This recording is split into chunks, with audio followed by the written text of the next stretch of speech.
here.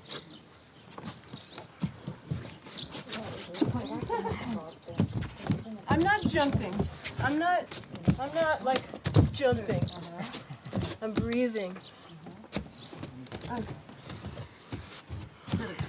I'm holding him right on me. Not out here. Not out here. Here. Really here. Otherwise it's too hard. I want to put it on my body and turn. One more.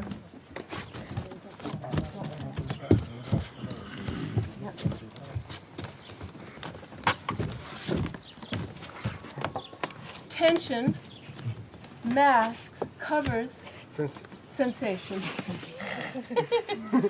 So it's a balance. If I'm too tense, I don't feel gravity. I can't tell if I'm falling. And then it's very late. I'm relaxed and I feel it's going down. I work with it. Too loose, it's not good. Too tight, it's difficult. I'm not already committed to a shape. I'm in the movement. And I feel the support and I organize around the support when I feel it very quickly. But I wait. But I'm not too loose and I'm not already committed. I'm in between.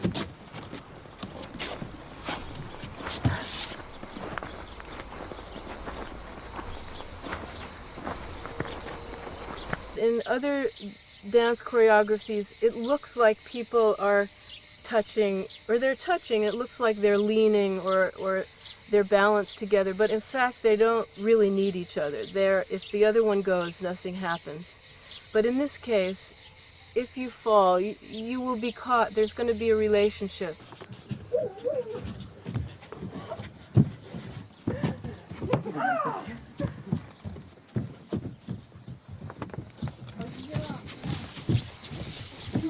Trust is something, I think, that is not what we call blind faith, that you just believe no matter what. You don't have to guess. You can feel it. So if you train yourself to actually be sensitive enough to feel things, then you're in dialogue with something real. You're not hoping that it's there.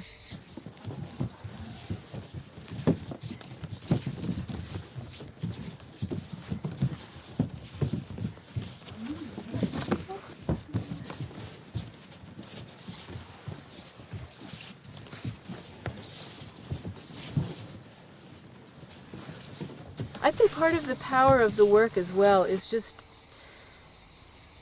touching, physical contact. I don't know why, really, but it's a very powerful element.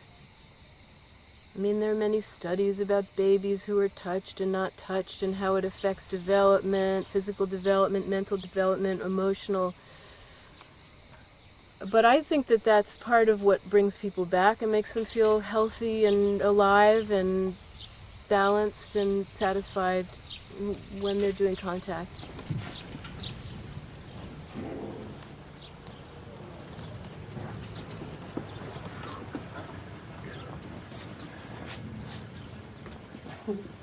So the small communications inside the support, inside the relaxing of the weight into the support, very small. So now your center is always kind of engaged, connected through your body.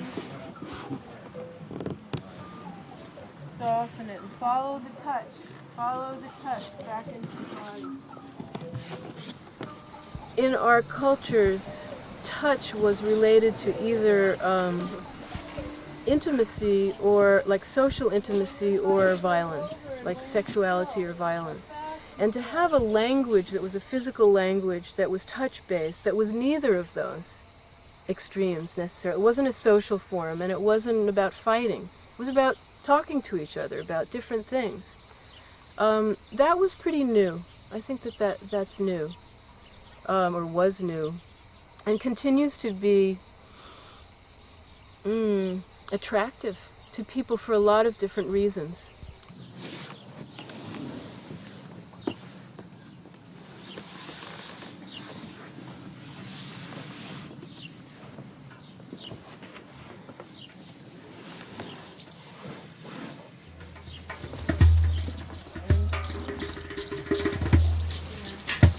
extending energy into the spine, into the head.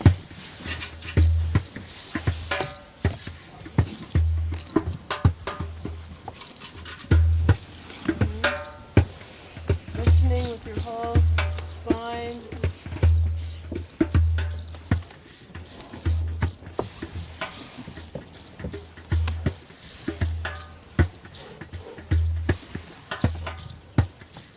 Contact improvisation as a duet movement form, improvised movement form, originated in 1972 by choreographer Steve Paxton,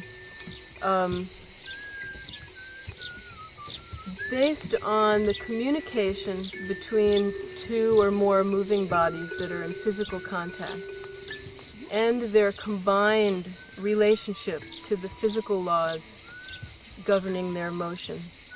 Gravity, centrifugal force, momentum, friction, inertia.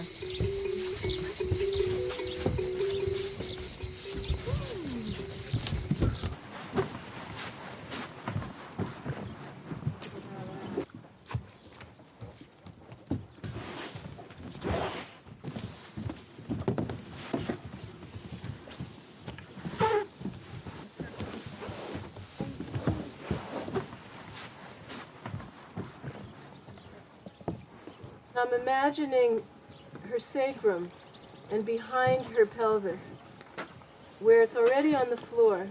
Yeah. So it's already relaxed on the floor. She doesn't have to do anything.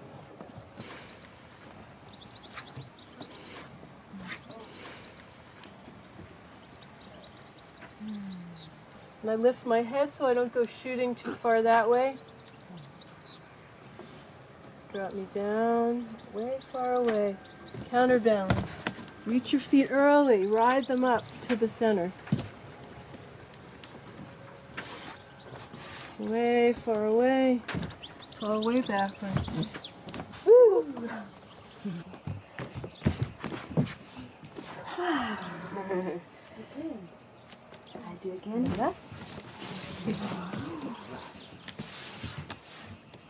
My name is Mandoline, and I'm French American. I've been dancing contact for 4 or 5 years now.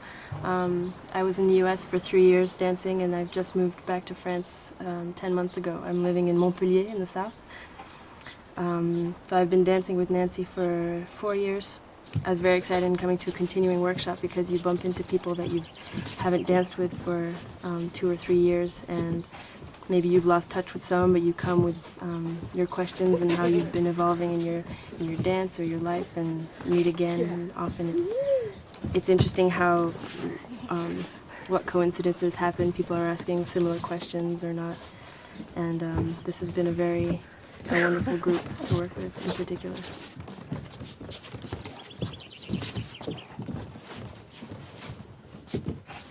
I'm Martin, I'm coming from Switzerland, and I was dancing contact improvisation the last 8 years. I like the atmosphere that we can work during the day and go on with discussion at night, during eating. There's a lot of open space to communicate, to explore, to express, to exchange.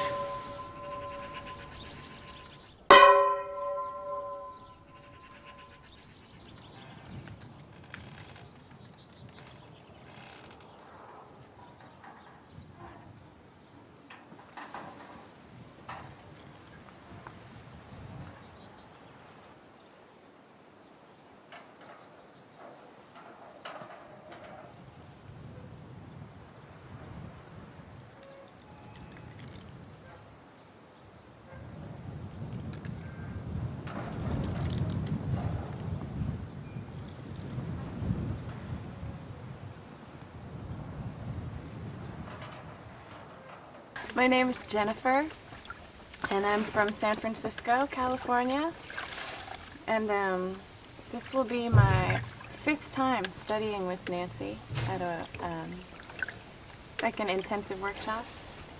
I do mostly choreography, set dance when I'm at home, and I feel like these workshops are a chance for me to explore improvisation. It's something that, for reasons that I'm still trying to understand, something that eludes me as a practice at home. And every time I've come to study with Nancy, I come away with something new. We go deeper into similar materials and methods, but there's always another question and another level of understanding to be gained.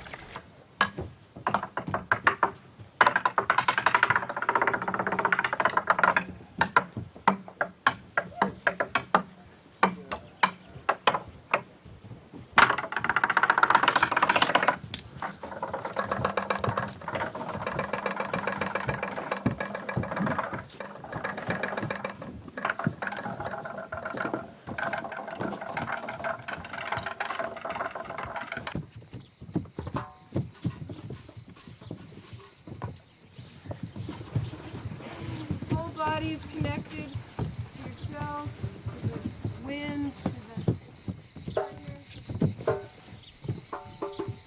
the balance of easy and alert.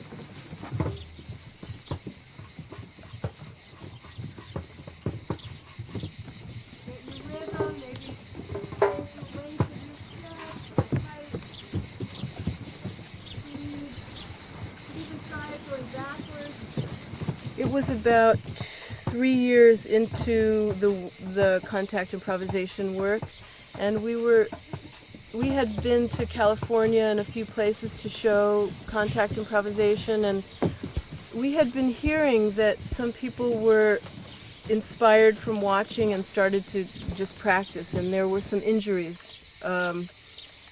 And we wondered whether what we were doing was dangerous or if we should copyright. This was the question about trademarking copyright, create a certification, and we decided that we really didn't want to create so much organization and structure around it and hierarchy, but to encourage communication among people who were practicing.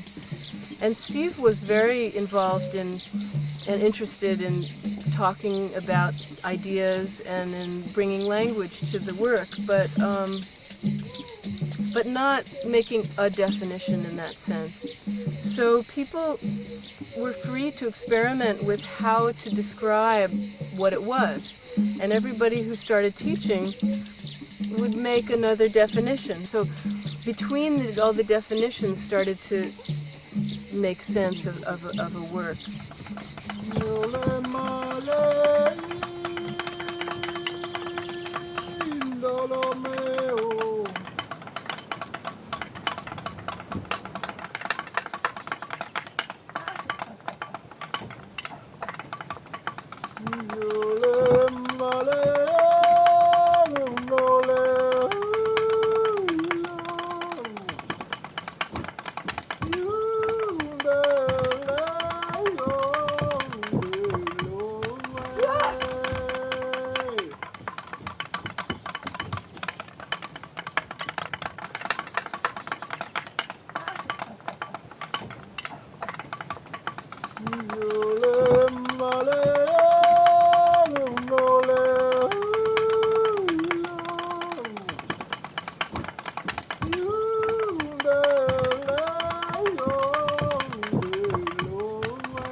I'm Mike Vargas, and I'm in Casina Setarte with Nancy Stark-Smith and a bunch of wonderful dancers. And I'm here because I love exploring new situations, and I love improvising music and composing.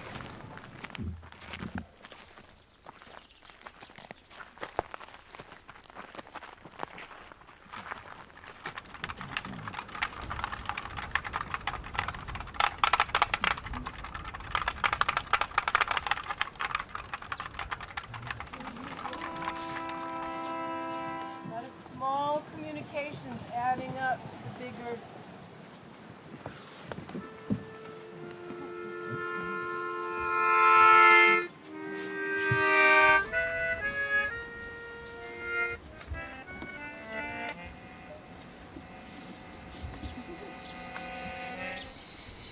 When we met at the Bates Dance Festival, before we started working together, we had very inspiring conversations about art and improvisation, and I could hear in what he was saying a kind of, an affinity, a resonant mind, and I felt like I had a lot to learn from interacting with him. Practicing listening is directly related to contact improvisation, because in order to do it well, you have to be listening very carefully to your partner's body, listening in a physical way, but listening is a great word, I think, and so it's easy for dancers to see the connection between listening carefully to sound and listening carefully to their partner as they dance. Connection from the hands through the arms into your center. A little bounce.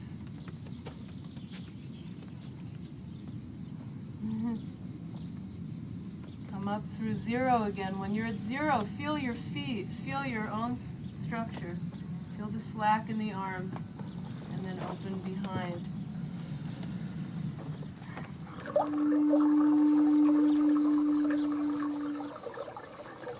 Hands are connected to center.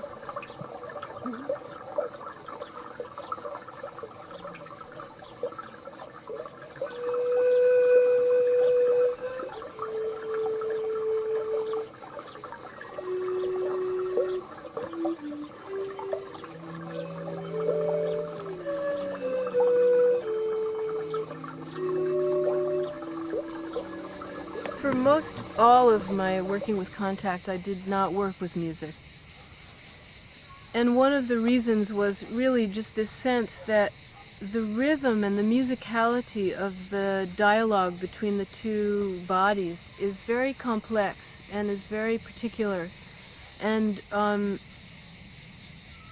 needs to be focused on for a long time to learn the rhythm of falling and gravity, and if there's music with a very strong beat, our habit is to move with that beat, and it will be the primary impulse, and then maybe the person will be the secondary one. But in contact, the other partner has to be the primary, and the gravity is also part of one of the partners, you could say.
contact improvisation is now 30 years old, and it's funny because you don't know where you are in the cycle of something.